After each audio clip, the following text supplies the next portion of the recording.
Hey y'all, happy Saturday. It's Kimberly Robinson Alexander, Executive Director of the Empowered Network. We are having some technical difficulties. We will be talking today to Elaine Wells, who is in Philly, trying to manage some computer issues, but that's okay. You know, we push through and persevere through everything. So I'm going to ask you guys to do a couple things. One, that is be patient because we are coming. Two, I want you to share this podcast with one person, at least one person. Of course, you can share it with more people if you like, but it would be wonderful if you shared it with at least one person. And I see Elaine getting it together over there. She's coming. While we're waiting for everything to come up for her, I am going to go ahead and share myself.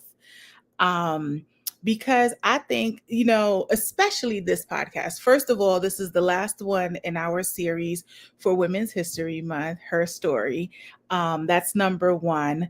Number two, this podcast is talking about all of the things that we need right now: equitable education and literacy and self-sustaining communities and just taking care of ourselves. And these are all things that Elaine is doing in her community. And that is one of the reasons why I'm so excited to talk to her about the things that are happening in the Philly area, how she's expanding and how she's growing. So share with at least one person.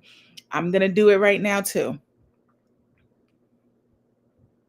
I hope everyone is having a spectacular Saturday. We have some great things coming up. Like I said, this is the last of the Her Stories podcast, but April 1st starts Autism Awareness Month, and we will be talking with Dr. Mario McCoy on the 3rd. It's going to be a phenomenal conversation with a neurodivergent young man who is an entrepreneur and is doing his thing in his community and abroad. We are also going to be celebrating all of the power that exists in neurodivergence, all of the power that comes, the perseverance, the just the might for our young people who continuously surprise me with just all of the wonderful things that they do, and just everything. So it is one of my favorite times of year. So that is going to be April coming up. We are working on getting a dynamic panel together so that you can hear all of the wonderful things that our young people are doing. So yeah, it's an exciting time. April is also Second Chance Month, and I will be talking to some people who have received second chances, some people who have been exonerated, some individuals who have been wrongfully accused or over prosecuted and have made their way back into society, been released, and are doing great things in the community, growing families, growing businesses, and really just moving forward with their lives in a way that the system didn't expect them to, but we always knew they had it in them, and it is phenomenal to see. So I think Elaine is ready for us. I'm going to add her to the stage. There she goes. Hi, you made it. How are you? I'm good. How are you? I'm great. Good to see you. Sorry about the technical difficulties. You know how Oh, no technology worries. is. No worries. It gave me a little time to run my mouth a little bit. So Elaine Wells is in the Philadelphia area. Mhm. She is the founder and a president or executive director. What do you call yourself for Little Just Truckers? just the founder of The Global founder Thinking of Little Initiatives. Truckers, right? Right. And she's going to talk to us in a little while about how she's expanding that program and exactly what Little Truckers is. Beyond that, she is a huge educational advocate, like I stated Mhm. before, a proponent of fair and just proper education for our young people. She also wants us to be self-sustained, and I am with Elaine on that. I Yeah. just don't want to touch the dirt. Well, there are many of us who are willing to touch the dirt for our brothers and sisters. So, yeah. Amen. We're going to talk about that too, and how people like me can partner with people like you. I got land, but I don't want to play in the dirt. I don't even want to be outside, So we're going to talk about how we can partner and barter in ways that Yes. allow us to both get what we want. I want the fresh tomatoes. I just don't want to have to grow them. Okay. So my name is Elaine Wells, as Kim stated. I am the founder of a community nonprofit called Global Thinking Initiatives Incorporated.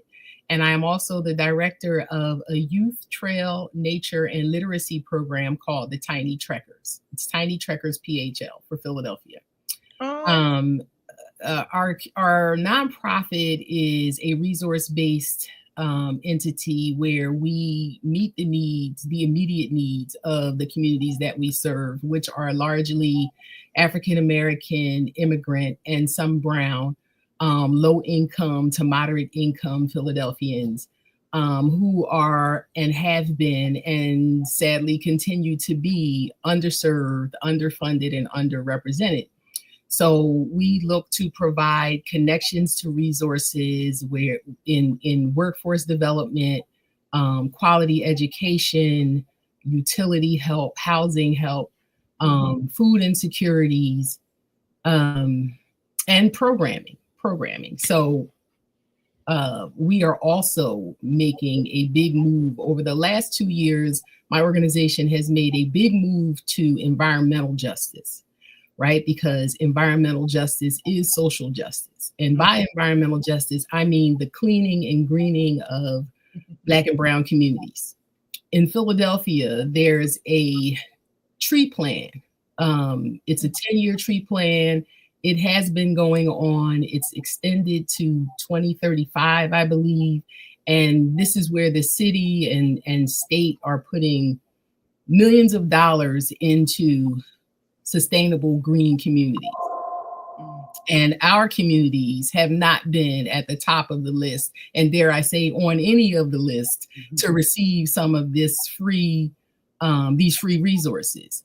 And I call myself an accidental environmentalist because I got involved with this through some partnerships with some greening organizations in Philadelphia, led by some phenomenal Black women. There's Youth Green, there was Tree Philly, and they were looking for community partners, community organizations to partner with them to get some of these free resources, which were yard trees at the time, like free yard trees at the Home Depot, and most of the nurseries run from anywhere from $30 up. Right? Trees, flowering trees, anything to make your property beautiful. And, the bonus is you get some fruit or flowers, and shade. So the Philly Tree Plan was to relieve some of the heat traps in the city. Right?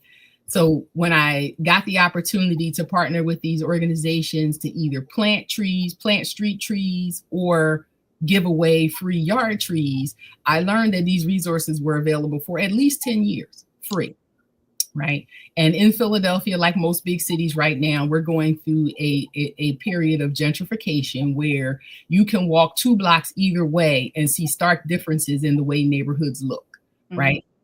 The stark difference, not just in the greenery, the finery, the redevelopment, but also in the complexion of the people who live there, right? And it reminded me of when I was growing up in a predominantly Black, low-income neighborhood, on our way to school, you would see the differences. Like you could walk 6 blocks down and everything was so lush and green. And the block that I just came from was just cement, concrete and trash most times.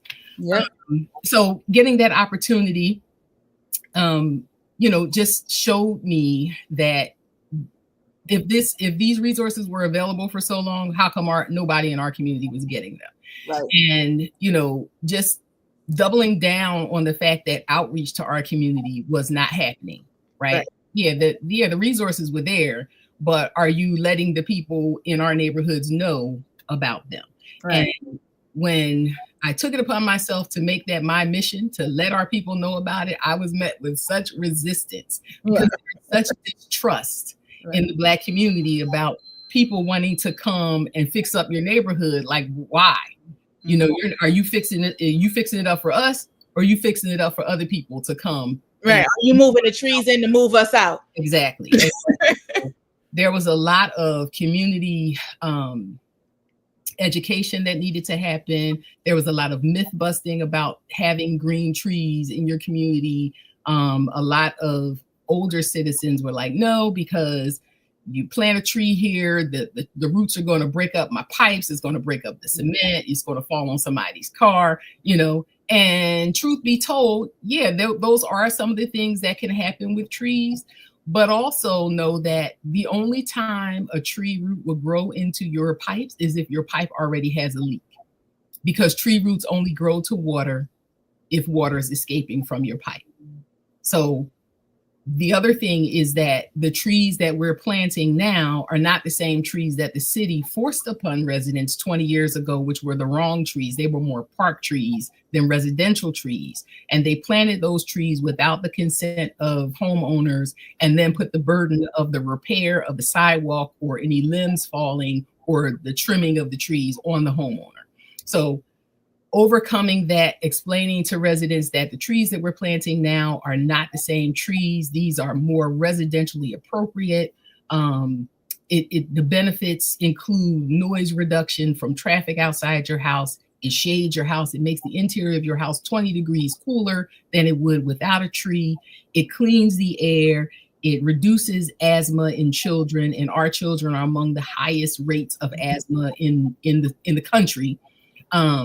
You know, and it also increases your property value, right? It makes the block nice. There are mental well-being benefits to seeing greenery, right? There's a study that shows that children who see green or are around green things and in nature study better, they sleep better, they breathe better. So there are a lot of benefits to having these green trees. And I wanted and we deserve nice things. We deserve beautiful neighborhoods. Our kids deserve to hear birds chirping in the morning, you know. So after 2.5 years of being in that program, my organization has helped to put close to 275 yard trees in community. And we're not stopping. We're going to have a tree giveaway in the next month. Another 25 trees. These are predominantly fruit trees. And like you were saying about the self-sustaining neighborhoods, have you seen the price of groceries lately? Oh, absolutely. Yeah, if I could get some chickens, I would. But what I can do right now is grow things, right? Mm-hmm. My organization with my Youth Trail Nature and Literacy program is a program that introduces kids ages 2 through 9 and their families to experiences out in nature where Black and Brown people were mostly underrepresented. Mm-hmm. So we take the children and the families kayaking, horseback riding, we do bird watching, there's some fishing, we've done urban gardening, some farming. This year we're going to introduce the kids to some beekeeping and honey making. And it's just to get them, used to being out in nature. There are also benefits, just like there's benefits to greening up neighborhoods. There are so many benefits, physical and mental, to being in nature. Trail hiking, or trail walking. And we also teach them about land stewardship, which is taking care of the green spaces that are right in your community. In Philadelphia, there are 3 major green institutions, and they're all right in the middle of Black neighborhoods. So There's Bartram's Gardens, which has been around for hundreds of years.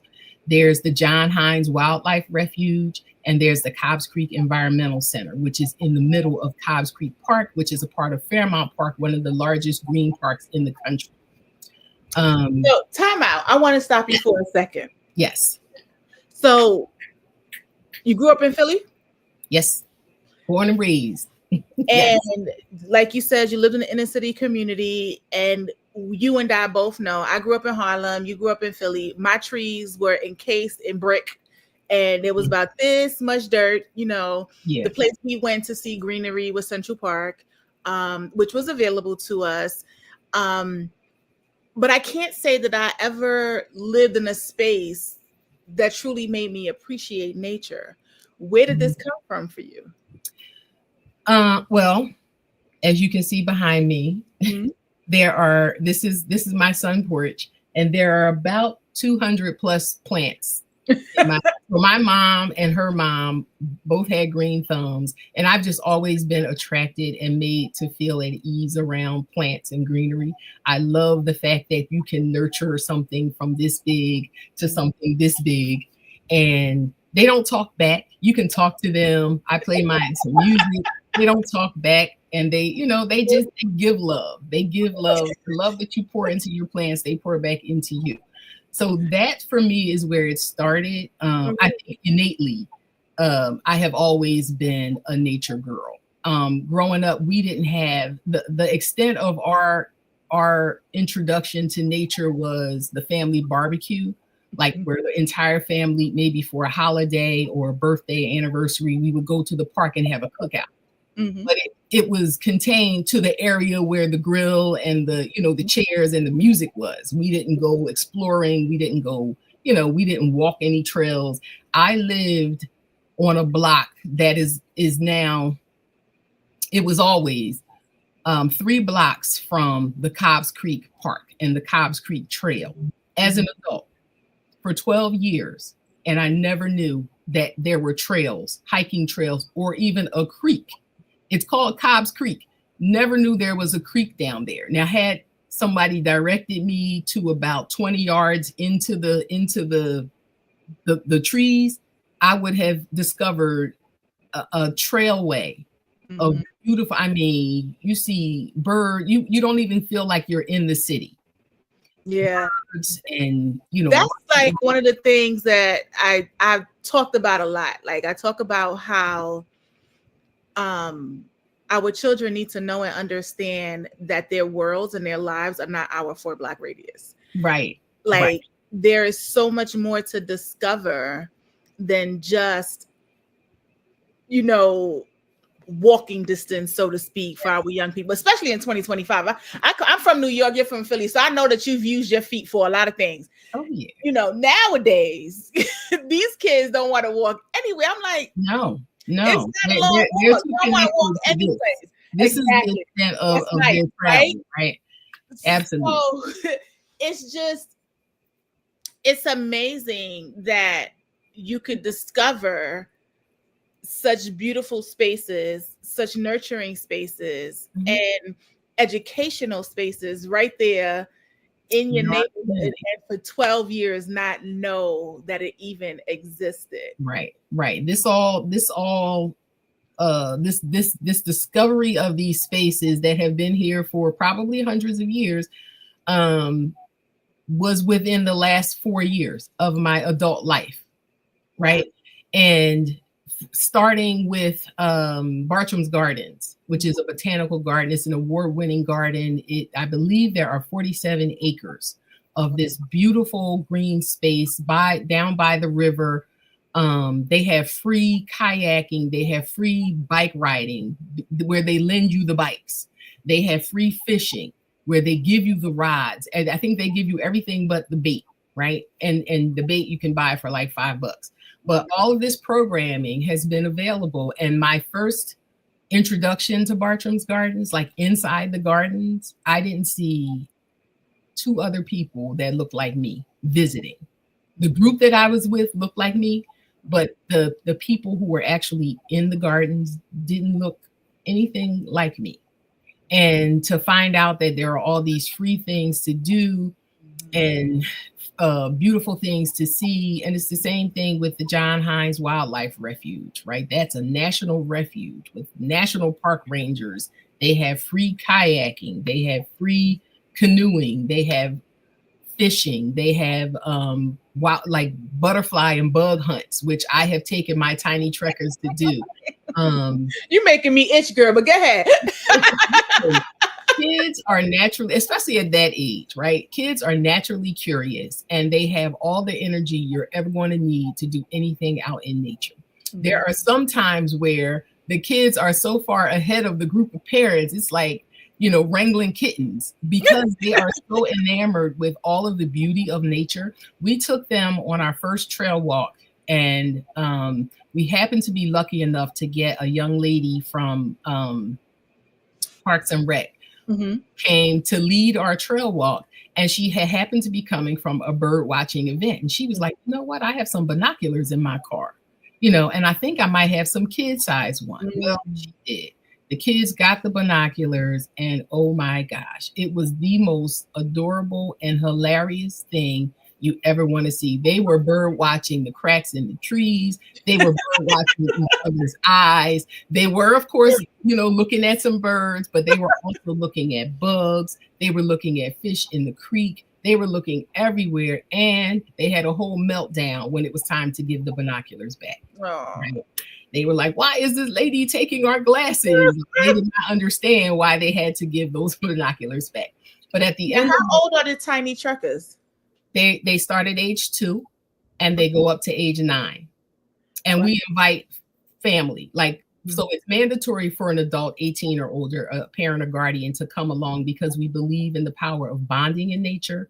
And a lot of times for some parents, even for some adults, it's their first time kayaking, bird watching, horseback riding, fishing, trail walking. People who have lived like me in this neighborhood for decades and never knew these trails existed. We do mindfulness in the meadow. Like, we provide yoga mats for the kid. It's the cutest thing. We take a trail walk first. We go and we identify some native plants that are in the meadow. And then we roll out our yoga mats and we take a moment to meditate. We teach kids about mindfulness, what they hear in nature, and how animals talk and communicate to each other. And it's the best. Parents have said you need to have a mindfulness in the meadow just for us parents. The other side of that is the physical activity. Like I said, sometimes the kids are so eager to discover what is on a trail we might be taking that they run ahead of us, and we have to, whether you were prepared or not, you're going to get your steps in for that day because we have to keep up with these little people. And, they get all of this fresh air, physical activity. They commune with other families and other kids, and there's a bonding thing that happens not just between the parent and child, but between community. So we're community building. And then the last part of our programming is literacy, early literacy. I have spent the last 25 years now being a quality education advocate in and around the city of Philadelphia because education for our kids has not always been great. It still needs a lot of work. And, the Constitution says that each child is deserving of a free and equitable education. And the way it's been happening with our kids in the public school system, and sometimes there are some charter schools that aren't, held accountable for the way that they teach Black and brown kids.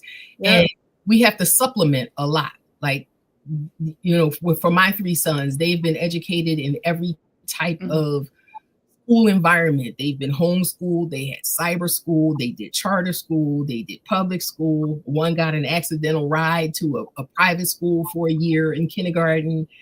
Wait, no, you got to explain that. Accidental ride. Yeah, so there was a daycare. So I was on subsidy. Right, I was a subsidy mom because the daycare tuition was too high for me, and my income was low, and so for the daycare part of it, I got subsidized. So there was the state subsidy, and then there was my job subsidy, which paid for any kid under 13 to go to daycare or summer camp. And when he transitioned to first grade in this same institution, it's a private institution. I guess somehow the paperwork got I don't know, but they passed him on to first grade and they continued to take the subsidy, and there was a zero copay for me. And they didn't discover it until like the month before the last month of his first grade year.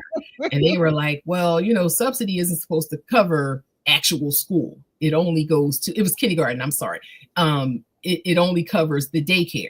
But it wasn't your fault. It was an administrative error on our part. So we're going to let him continue the year out or whatever. And it was there that I saw the difference in the types of education. If you don't have money, or you don't live in certain zip codes, your children, they get what they get. And a lot of times they weren't getting much of anything. And so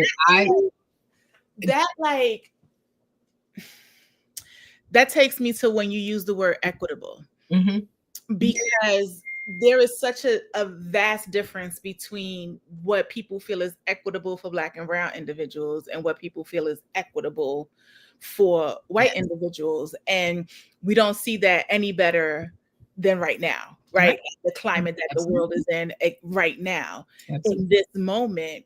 And for us as Black people, as brown people, we've been here before. We keep saying that, right? We are not shocked by much.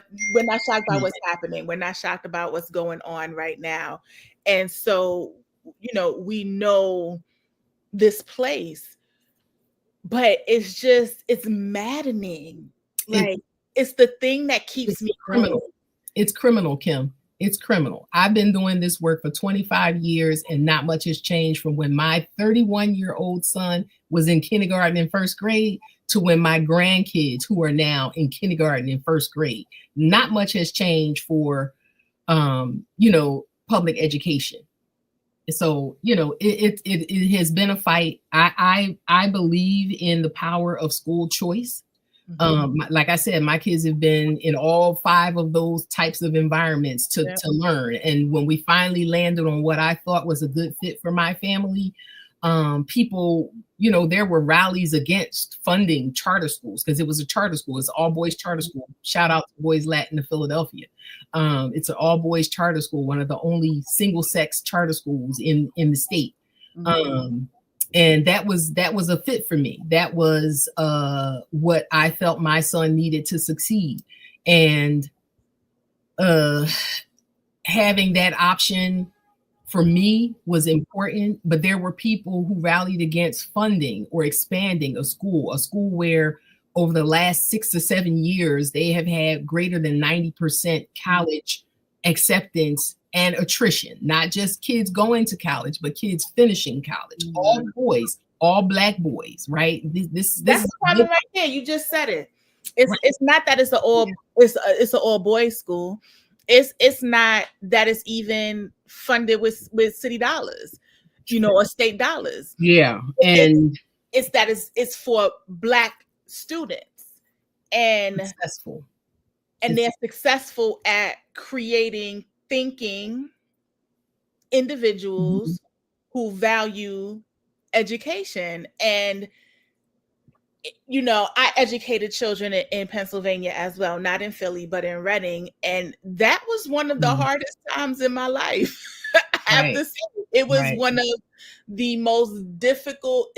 I became an educational advocate because of my experience in Reading. Wow. Exactly. It's just like, that is exactly what took me to educational advocacy.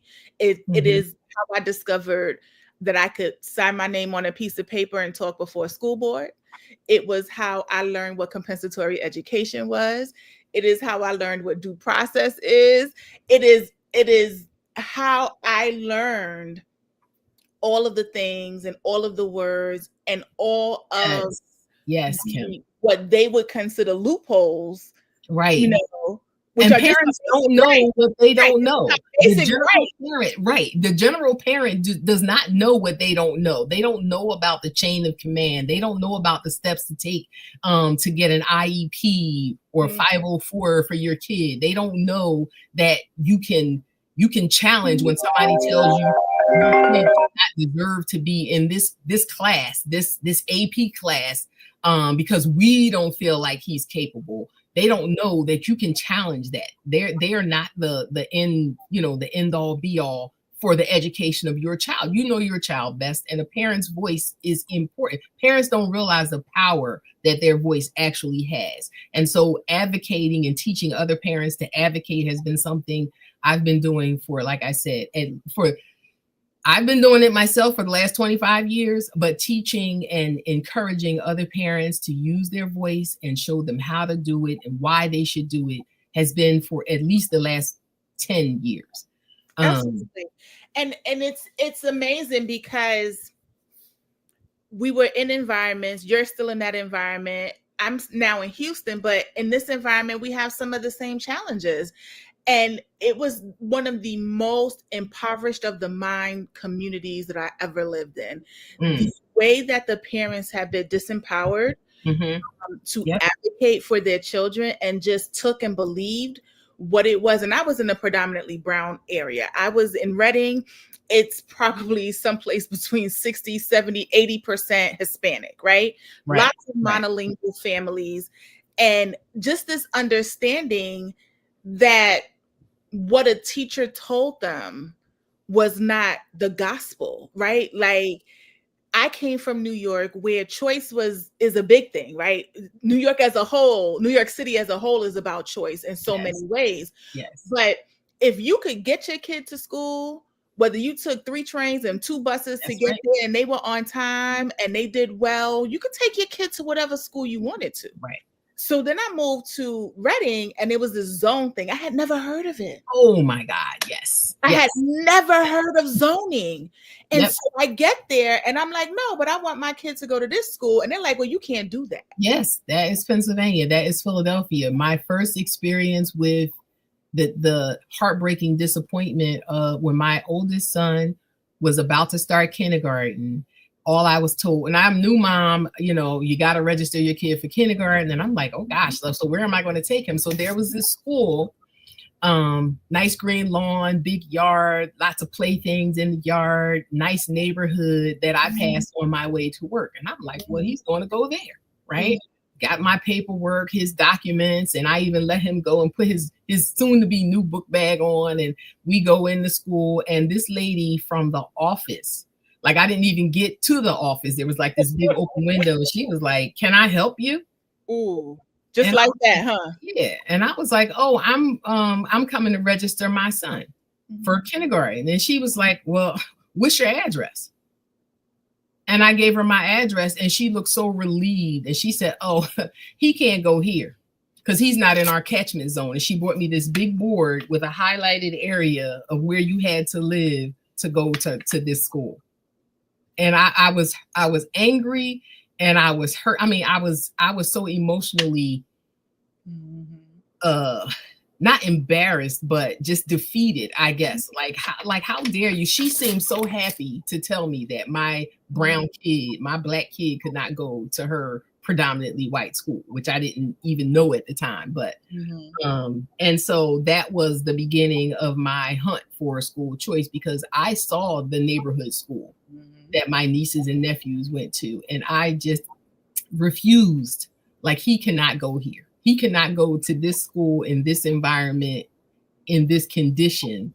And the kindergarten was in the basement of this probably building that was built in like 1927. And that's how they do it. They look at you and they talk to you as if you don't have a right. One of the other things that I came across in Reading, so Reading has one high school. Right before I moved out of Reading in 2014, so probably about 2012, they opened up the building that they called the Citadel, which was a couple of blocks away from the castle, the big high school. Right. Every kid that lived in Reading went to this single high school, Reading High. And right before I was leaving, stuff was happening. The crime was so bad. They found a couple of kids dead in the alley, and I just I couldn't send my kids there. It's like my children cannot attend a place that I'm afraid for them to go to. Right. But that was the only choice. So Reading had all of these schools where you got zone 2, but they bust every single 9th through 12th grader to this building. Right. And it didn't matter. And they split the school into 2 towards the end, and they just they were so finite in how they spoke to you. They were so finite in what they said the rules were. And Right. you know, I come with my Harlem accent, you know, every place I go, and I'm the outsider, you know. So it's like, well, let me tell you how this is done. And I'm like, let me tell you how this is going to go. Because Right. back then, my favorite line was, I birthed them. Like, I birthed her. I birthed him. Thank you. Like, you don't get to tell me what's going to happen and not going to happen. I don't, you know, it was like, it became so adversarial.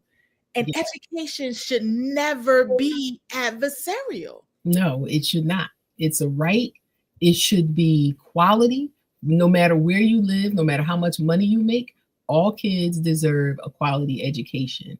And the paramount of that is, like you said, neighborhoods with high crime rates and violence and all of this stuff going on are usually neighborhoods that have low literacy rates, right? Kids can't read. A lot of Black and brown, especially young boys, are pushed out of school. I don't call them dropouts, because a lot of times there was a reason behind them not continuing their education in spaces that aren't welcoming to them or their parents. You know, they're automatically relegated to, you know, the slow classes or the subpar classes with teachers who really don't care whether they get educated or not. And then they move to this test heavy environment where if you don't do well on this test, well, how can he do well on a test that you never prepared him for?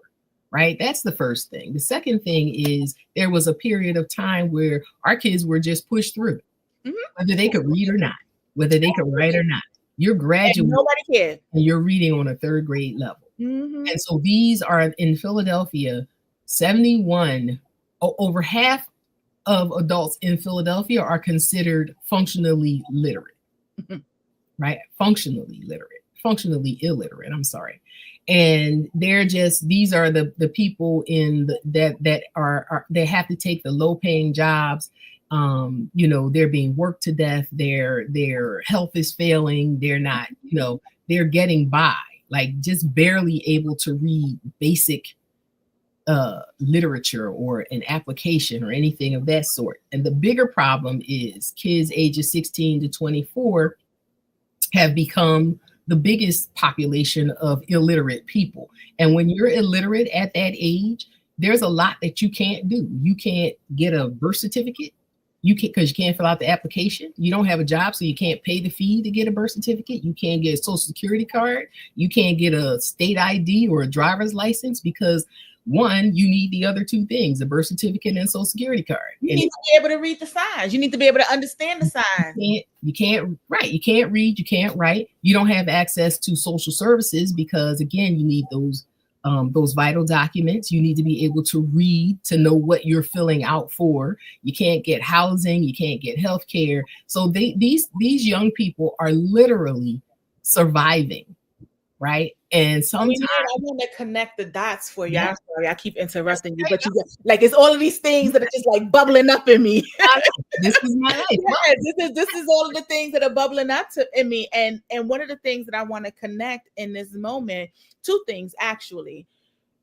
One of the things that I saw when I lived in Pennsylvania a whole lot, and I see it here in Houston as well, and I'm sure it happens, you know, nationally, are individuals who come out of college, they get a teaching job, they go into the public school system, which is inherently typically low paying for teachers. They get the experience they need, and then they move on to private schools where they get private contracts, where they make more money, and they work with children that are ideal because parents are paying for them to be there, and parents come from more affluent neighborhoods in most cases, and so they get these cush jobs. And we are constantly cycling in and out inexperienced young teachers who don't know how to manage classrooms, who don't know how to manage learning disabilities, who don't know how to. About also the what is it, the demographic of a majority of these teachers, young white women, right, that have no connection community connection, cultural connection to a lot of the schools that they start out teaching in, right? So that makes a difference as well. Yep. And it's the same thing, like connecting the dots to me is so important, because you could almost use that for physicians, you can use it for therapists, you can use it for police officers, you can use it for so many industries that are trained in our communities, Mm-hmm. but have no allegiance and no Ties, cultural, connection, yeah, none. You're right. no cultural humility, no cultural competency, Right. no cultural anything to the environments that we're in. But the other thing that I wanted to connect to education, employment, because you brought up getting low paying jobs. And I'm a nurse, and it is the thing that I have been talking to since the emergence of COVID, because we all wanted to know why young people like you and I, who were working class individuals, not old, not diagnosed with an abundance of comorbidities, were dying in droves. And that is why. It was the low level employee who had no choice but to go to work. It was the low level employee who did not have the ability to operate a computer, so working from home was not an option. Yes. It is the low level employee who has to do whatever it is that they need to do to feed their family and to survive, that were out there. And though they were not diagnosed with comorbidities, their high fat, high salt, high cholesterol diet Absolutely butchered their bodies. So when COVID got them, they had no defense. right. Their obesity and their low nutritional value meals and their oodles and noodles and their, fast food, sodas and this, all of it, despite the fact they did not have these diagnosable comorbidities. If they even went to the doctor, right. Bodies were not prepared for the insult that COVID was. The long hours, the lack of rest, the environments that they work in, machinery, all of those things is what killed us in droves. And we saw other countries have different outcomes because of who we are and what we continue to do to our low income families, to our Black and brown populations. So there is a direct correlation between education, the lack thereof, what our communities are getting in these books, what they're learning, how we're taking care of our bodies, the foods that we eat, the supermarkets that we shop in, how old the fruit is on the shelves, the fruit, the meat, everything. There's such a direct correlation to what it is that you're doing. And it is why it's so important to me. I tease everybody. Everybody knows Kimberly doesn't want to go in the grass and Kimberly doesn't want to play in the dirt. But the idea that you are introducing 2-year-olds, 3-year-olds, and 4-year-olds to the self-sustaining benefits of nature, what it is for their bodies, what it is for their health, what it is for their nutrition, the idea that you marry that to the needs and education and what futures can look like if we do it right is so phenomenal to me for that reason, because it changes the trajectory and the outcomes for so many people if you understand it before you're freaking 40. Like if you get it. And getting them at these earlier ages is what's key. So our program provides at least a 30-minute segment, and that's at the low end, a 30-minute segment of literacy support. So with each session that we do, so if we went kayaking for a session, we provide them with culturally diverse, relevant books based on kayaking for children that's directly tied to whatever activity we did out in nature. And we give them free books. So they get to build a little library at home with books with characters that look like them, doing things that they've experienced themselves. And parents have come back and said they are more likely to read these books because they share that same experience, right? They're eager to read it. They're eager to learn more about it. They're eager to see themselves in the pages of this book. So yes, this is a book that they want me to read to them or they want to continue to read. You So made it aside relevant from, in their lives. You made yes, it was relevant in absolutely. their lives. And aside from that, we also provide the parents who come with support. Like we teach them moderate ways. Like we don't want anything to be a burden for the parent, right? So we teach them moderate ways to encourage reading, to encourage a love of reading. Like play the game when you're on public transportation. Can you point out the letter T in any of these signs? Do you see the word the in any of the street signs, or can you read any of the street signs as we're going by? Like put labels on things around the house, like little stickers that say this is television, this is refrigerator, this is the door, just to encourage.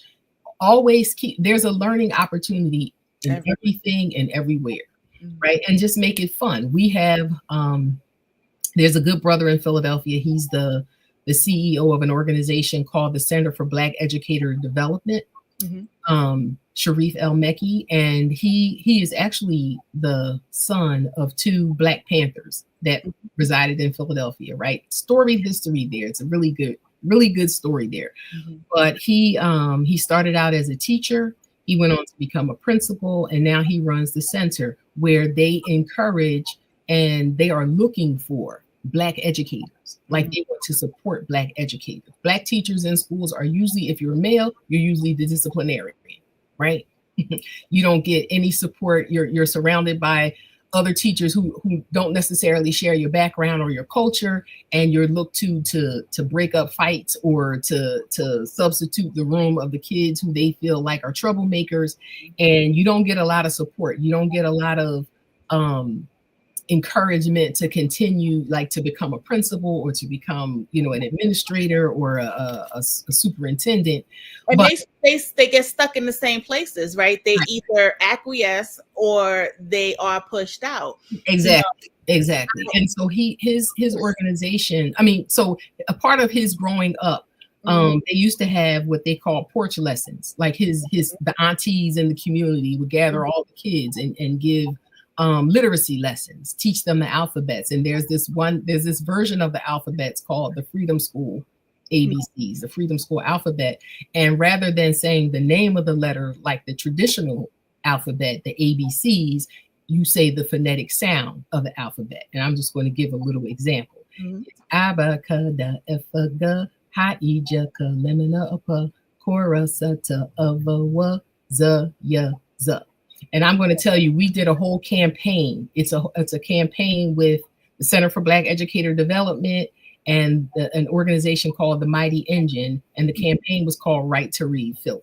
And it's where we went across the city with our tiny trekkers. And we taught this Freedom School alphabet to tons of kids and families. They even made a rap spoof video about it. It's really, I have to share it with you. But we taught that to our tiny trekkers, and they sometimes sing it while we're on the trail walk. And it encourages them to not only know how to identify a letter, but know what sound the letter makes at 2 years old, before they've even started pre-K or kindergarten. And my 2-year-olds are some of the loudest singers of this freedom.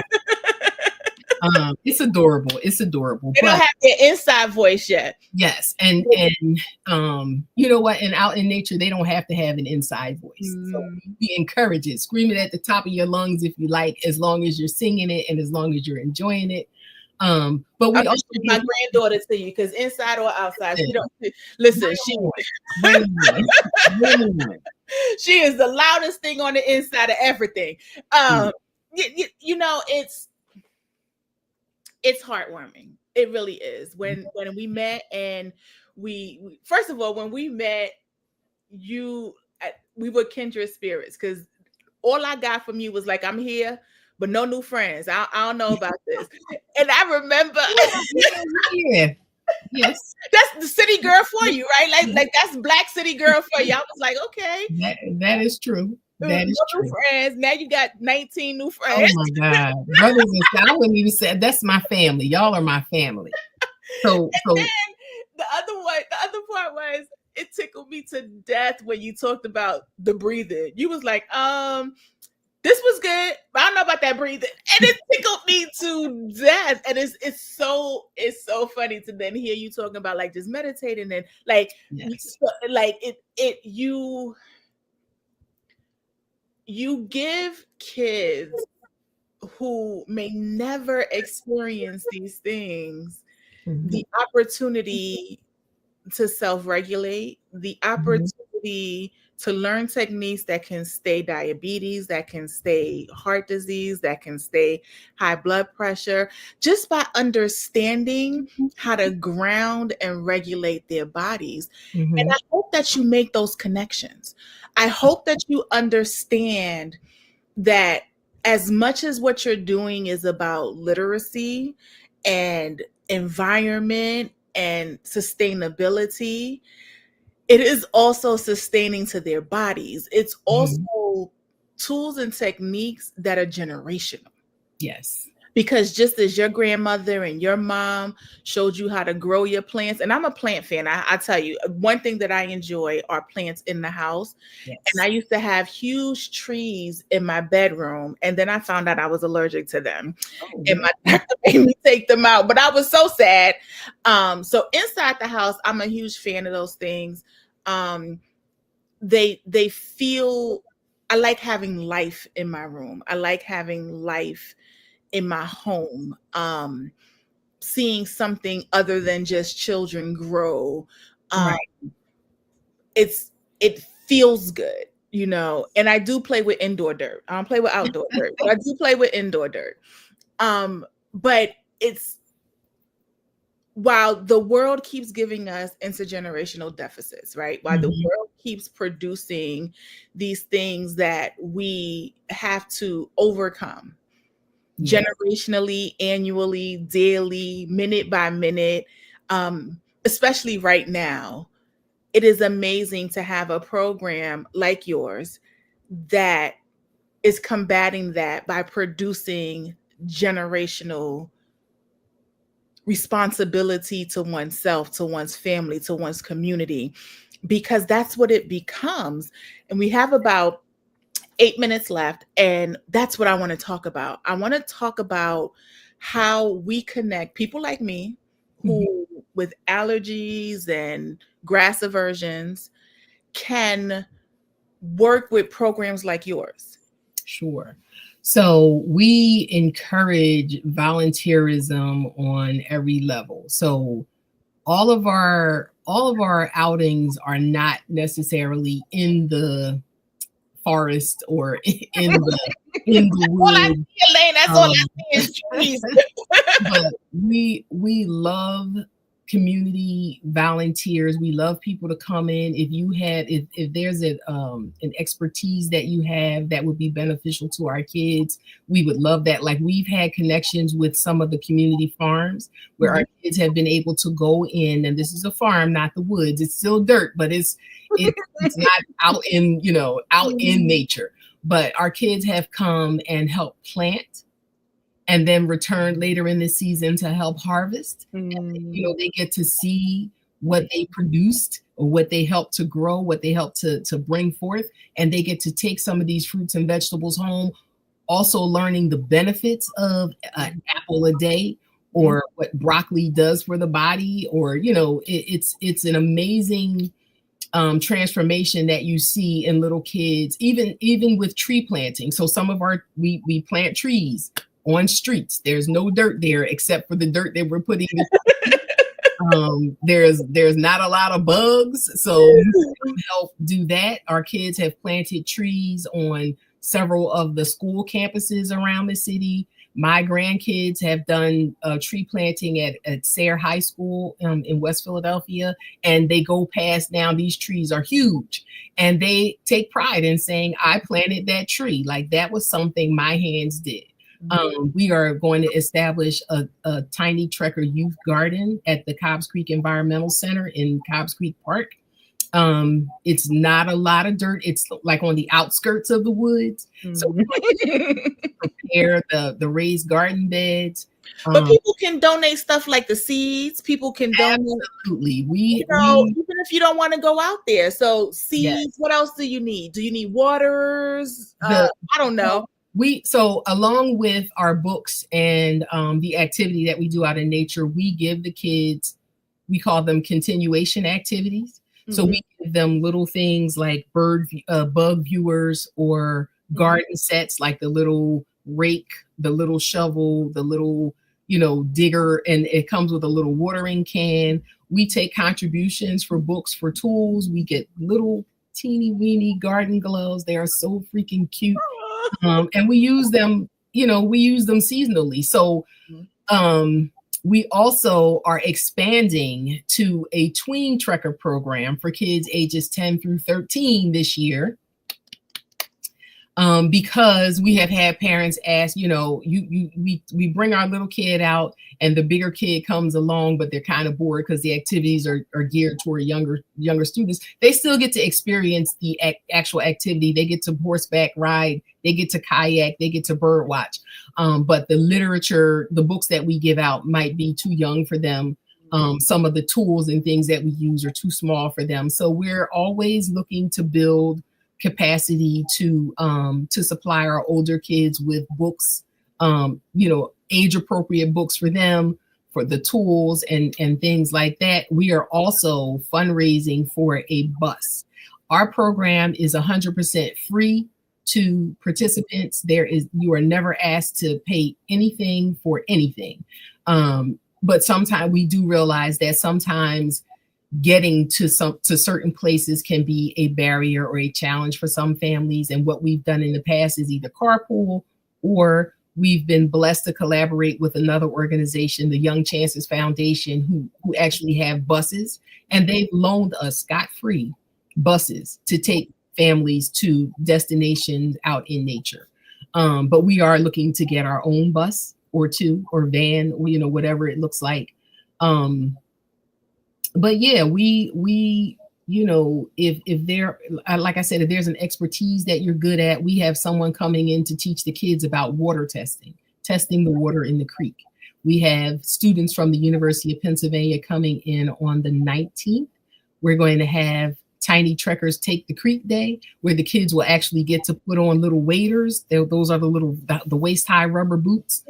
Suspenders, and they get to actually get in the creek, and we're going to shift through some of the things in the creek to see what life we can find, and we're going to separate it up and tray it up and bring it back to the center where they can look at them under microscopes and things like that. Just identify what life is in the creek and how important it is to keep the creek clean for the I was going to say the people, for the animal and wildlife that live there and visit there. Yeah, it's going to be an exciting season. It sounds like it. It sounds like it. And what I want to say is, you're in Philadelphia. Anyone in that area, I'm gonna shout out how people can reach you. But this is something that can be done nationally. Any place in this country can have programs like this. Some of them probably already exist. We are the keeper of our people. So use this podcast, this information to plug in your own environment to the programs that exist. And if you have the capacity to do so and the program doesn't exist, then invent one. Yes. Somebody invents one in Cypress, Texas, Houston, Texas, and they need a square land to grow something on. I got it. All I ask is for fruits and vegetables. Like I'm sincerely looking for somebody to cultivate my land and it doesn't have to be me. Like the cost of it is simply just feed me.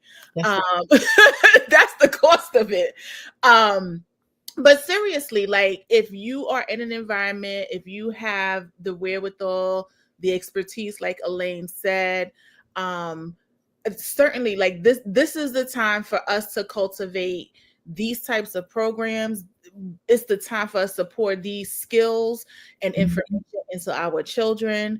And listen, you don't need to be, because I didn't have any experience in this. Remember, I'm an accidental environmentalist. I didn't have any experience in trail walking and kayaking, but you know what?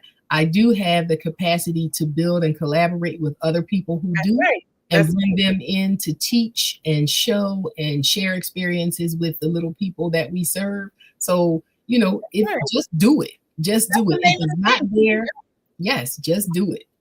Community and collaboration is where we need to be. this idea that we have to one up. I don't remember who it might have been. Phyllis Alexander, a couple podcasts ago, who said that I can't remember her exact words, but the essence of what she said was we have to stop trying to one up each other. Like we can't keep doing that. Absolutely. And we all have our calling. We all have our place.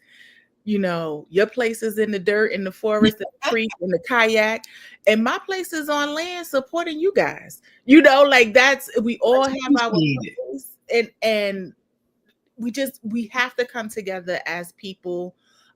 Stop worrying about what everybody else is doing. Do what you're gonna do. Do what you're Right? going to do. Do what you're going to do, and make sure that as you do what you're going to do, that you are collaborating with those in the community who are like-minded, who are the other end of your puzzle piece, because we all fit together. We can reach so many more people together than we can apart. That's basic. Absolutely. It's basic math. 1 + 1 = 2, and 2 is more than 1. Period, point blank. Like it's basic math. But I have enjoyed this conversation. So have I. Thank you so much for having me. I've enjoyed just watching you light up, talking about the things that you do. You can tell that this is your industry, but this is also your passion work. You glow when you talk about it. It's so amazing to see. I can't wait to hear more stories about your tween program. Yes. If I know anybody in Philly that got some tweens, I'm gonna send them your way and let them play in some dirt. Next time I'm up there, I'm definitely popping in for a visit. You better. Yes, next time I'm up that way, I gotta pop in for a visit. We missed each other last time I was in Philly. But certainly tell us how we can find you if we're in the Philly area, how we can support you. Yep. So we are home base is at the Cobbs Creek Community Education Environmental Center at 700 Cobbs Creek Parkway, or at the intersection of Cobbs Creek Parkway and Catherine Avenue. That's 19143. We are on social media under Global Thinking Initiatives, Inc. We're also on Instagram under the same Global Thinking Initiatives, Inc. Tiny Trekkers is on Facebook and Instagram under Tiny Trekkers PHL. If you want to reach out by email, it's globalthinkinginitiatives@gmail.com. Our website is currently being built, so that'll be up soon. There'll be a lot of fantastic pictures and videos about the experiences our Tiny Trekkers have had. If you want to donate, you can email me at globalthinkinginitiatives@gmail.com, and we'll send you a link to do so. So Kim, thank you so very much. It has been a blessing and a pleasure and an honor watching you work and watching you grow and watching you highlight some of the people who are doing the footwork in the community. We are blessed to have you, and I thank you so very much for inviting me. Absolutely, absolutely. And if you got a bus, a big bus, we're not even gonna call it a van. If you got a big bus for all the little people and their families and their parents, you want to contribute to the bus fund, please email. Please email. We want to support this program that's doing great things in the community.